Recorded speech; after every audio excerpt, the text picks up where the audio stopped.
Welcome back, everyone. It's the Bourbon Judge. We are back at it with a double express quart. Haven't did this ever before.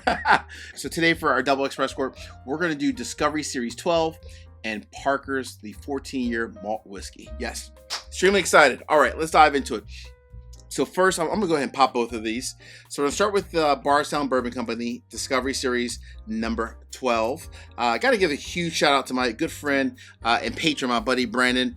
Brandon is a true whiskey enthusiast, and he's like, Judge, you got to get this on the channel. So I appreciate you, Brandon, because when this first came out, I looked all over. There was so much hype about Discovery Series 12, I couldn't find it.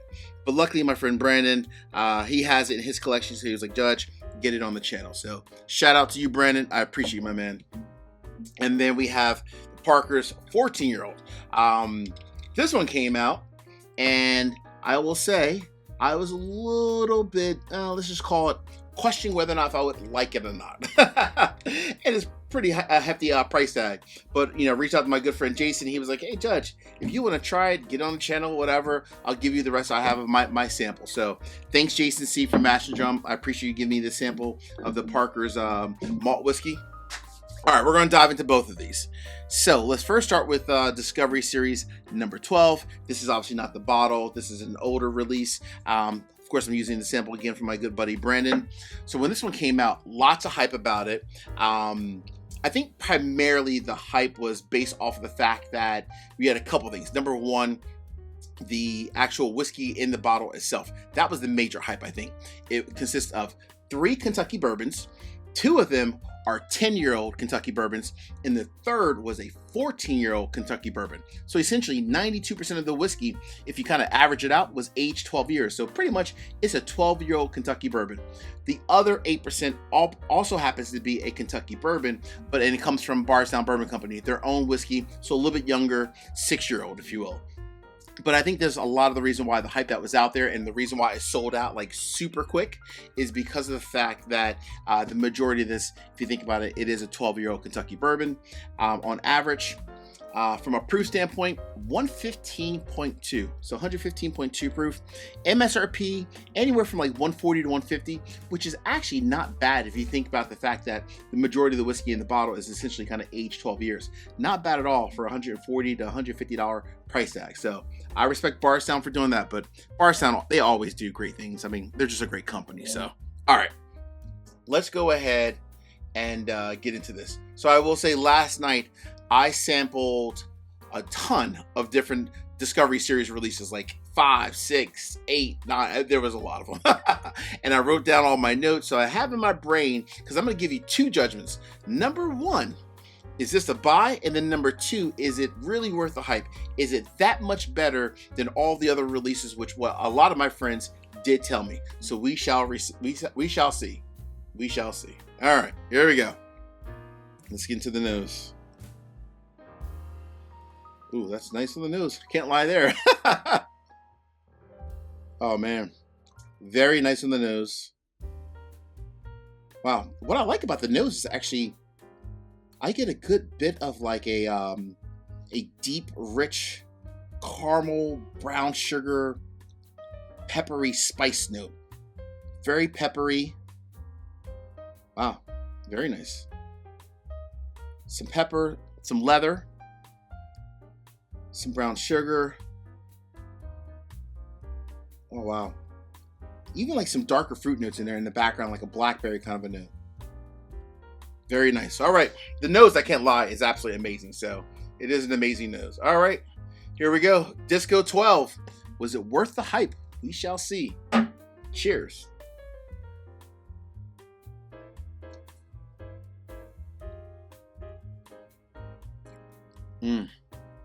That is pretty damn good. Wow.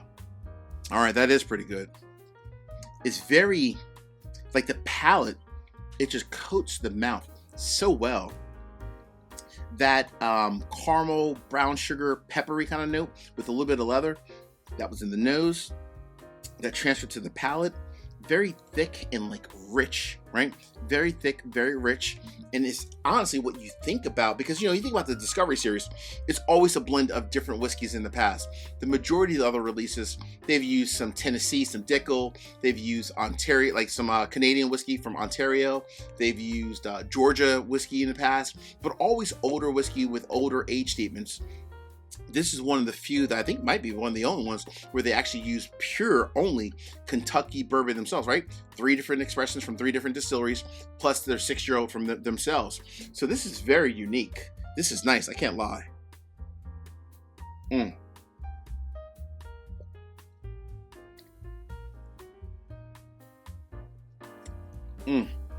Very good. So I'm going to give you 2 verdicts. Number 1. Judge, is this a buy? Absolutely. That is honestly a fantastic whiskey. Thank you again, Brandon, for the sample. It's everything that you want in a Kentucky bourbon. Very deep, rich notes of like leather, caramel, some pepper in there as well, some brown sugar, with just a smidge of like that blackberry note, the fruit note in the back of the nose, was in the nose as well as in the palate as well. Clean finish. And what was the proof? 115.2. Solid bottle. And when I do see it the next time, now I will absolutely be buying a bottle of it. So I'm gonna find it the next time for sure. I'm definitely gonna find it now. I'm on the real hunt. Second point. So Judge, is it the best Disco series by far and outweighs every other Discovery series that they've ever released? That I'm going to say, I don't know if it's the best Discovery series in the past. I mean, they've had, or of current rather, they've put out some hitters. Let me be crystal clear. Bardstown Bourbon Company, as it relates to their Discovery series, they've put out some amazing releases over the years. I sampled a lot of them last night, and I will say there are a couple ones that are pretty up there too. This is definitely in the top 2, top 3, but is it number 1? I don't know about that. I might have to do a blind of some of my favorite ones. So more to come on Bardstown Bourbon Company Discovery Series 12. But the next time I see a bottle of it, I'm picking it up. I don't know what I was doing. I waited. I heard great things about it. Went to the store, couldn't find it, and voila. But now I'm on the hunt 2.0. All right. Next we have Parker's Heritage, the 14-year-old malt whiskey. Again, thanks to my good friend Jason from Mash and Drum for giving me the rest of his sample bottle that he had. So honestly, when this came out, I held off on even hunting for it because I'm not a big malt whiskey fan. I'm not, right? I'm really not. But I heard good things about this, and I was like, you know what? Let me go ahead and at least just check it out. So thanks again for Jason for sending this over. So this is a 14-year malt whiskey. Essentially, it's the mash bill for it is 65% malted barley, 35% corn. I wasn't sure if that corn was going to be kind of make the malt whiskey sweet enough where it would appeal to me and my palate. That was honestly the reason why I kind of held off on this bad boy. The other thing that I guess is kind of in my favor is the fact that the malt whiskey was then finished in ex-cognac barrels. So they took old cognac barrels, they reconstructed the barrels, they toasted them, and then they aged the malt whiskey in these ex-cognac barrels for 4 months, right? So for 4 months. And they bottled it at exactly, I think it's, 107 proof. So 107 proof. All right, here we go. Honestly, a lot of times, the reason why I personally hold off on malt whiskey, in most cases, I should say, it's extremely earthy. Just a bit more than I like in a whiskey. Obviously, this is not the bottle. This is an older release. This is the 11-year-old wheat whiskey, but just to kind of give you an idea what the bottle looks like, with the exception of the front is a little bit different. All right, let's get into the nose real quick. All right, 14 years old, then aged for 4 months in ex-cognac barrels that were reconstructed and toasted. All right, so I mean the nose is definitely earthy still, but it does have like actually has a good bit of fruit in it, which is obviously coming from like those cognac barrels. Wow, okay. Yeah, very earthy, peppery, almost like a raisin kind of a note. So it's oak forward, Wow, definitely earthy, peppery. It's like a raisin note, some plum notes. I don't love the nose, but I do like it. Now here's the thing, this is a $170 bottle. I know a lot of times, most people would say, even myself, wow, $170. But when you think about it, I mean, the rule out there is pretty much for every year, it's about $10 on average. So the fact that this is aged 14 years, that's, you know, and then also they use ex-cognac barrels. From a price standpoint, while it is expensive, it's actually not that far off of what we all would expect. Not bad at all from an MSRP standpoint. Now, granted, then we get secondary prices because most stores, when we find this, they're probably gonna have it marked up 2 times MSRP. So MSRP is $170. They might have marked up to $340, $500, even $700. That is a bit pricey, but let's just see how the whiskey is. Here we go. All right. Whew. Malt whiskey, aged 14 years.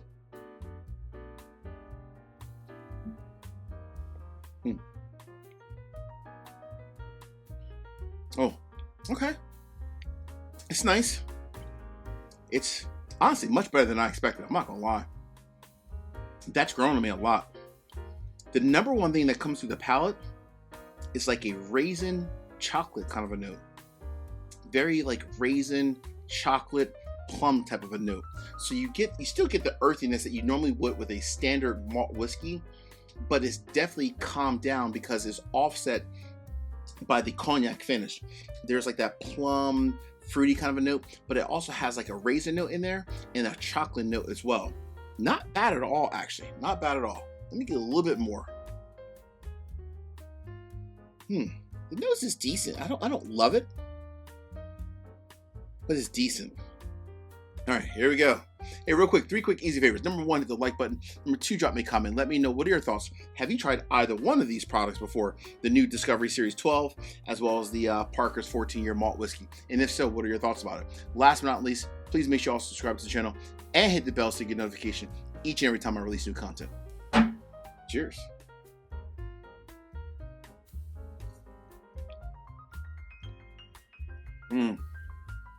Wow. I can actually appreciate the quality of this whiskey. It's good. The finish is here. It drops off a little bit quicker than I would personally prefer, for me personally. I want something a little bit more bold, a little bit more vibrant. Now, the price itself, definitely a little bit higher. I wish there was just a little bit more in it, personally, for me personally. I'm a huge Parker's fan. I mean, this, the Heavy Char, the Rock, I mean, everything that Parker's put out in Heaven Hill is always amazing. I like this a lot. I don't know if I like it enough for $170. And maybe that's just because I am a bourbon guy. I'm a bourbon guy and I'm a rye guy. So for me, I'm going to give this one a split decision. It's not a do not buy because it's not bad. It's actually quite good. I think you truly have to like a malt whiskey. If you love malt whiskeys, I know there are a lot of fans that are out there that love, like, you know, American single malts or just malt whiskey in general. If you love a malt whiskey, you're going to absolutely love this. But if you don't love malt whiskey like me, I'm like, so with them. It might not be your jam, but I didn't want to give it a do not buy because it's still great quality whiskey, just not my personal jam. All right, friends. Until the next time, as we say in this courtroom, I'm going to grab more disco, no offense to the Parkers. As we say in this courtroom, peace, cheers, and most important, salute. Take care. See you guys.